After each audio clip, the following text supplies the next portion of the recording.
ចូលឆ្នាំនេះគឺអត់បានដើរលេងដូចគេទេហើយគឺចង់ fit check ដែរដោយសារតែគីឡូឡើងជាលំដាប់ហ្មងនេះឡើងចង់10គីឡូហើយថ្ងៃចូលឆ្នាំហើយគឺត្រូវដល់ចាក់គីមីលើកទី4ហើយខ្ញុំគិតថាប៉ែតគឺអត់ឲ្យឡើងទេគេឲ្យគីឡូថេឬមួយក៏អាចចុះតិចតួចអត់អាចចុះខ្លាំងទៀត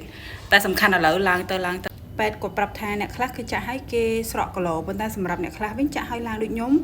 ដោយសារតែថ្នាំដែលខ្ញុំចាក់ហ្នឹងគឺមានជាតិ steroid អញ្ចឹងពេលដែលខ្ញុំញ៉ាំអីទៅក៏ដឹងឆ្ងាញ់ដឹងជាតិដែរហើយលក្ខណៈថាងើបពីគេងមកគឺហើមភ្នែកហើមមុខហើមមាត់និយាយទៅដូចមនុស្សដែលគេងច្រើនអញ្ចឹងណាឡងស្ពេញមកហ្មងហើយឡើងខ្លាំងមែនតើព្យាយាមអត់ញ៉ាំច្រើនក៏មានអារម្មណ៍ថាពោះអីឡើងតឹងមកហ្មងហើយចេះតែញ៉ាំអីក៏ជាតិញ៉ាំអីក៏ឆ្ងាញ់តែឃ្លានហើយគេងបានទៀតនេះខ្ញុំទឹមទៅវិញហើយថ្មីរយៈពេលតែ4ខែទេតែខ្ញុំឡើងដល់ទៅ8គីឡូអញ្ចឹងគឺច្រើនខ្លាំងមែនតើ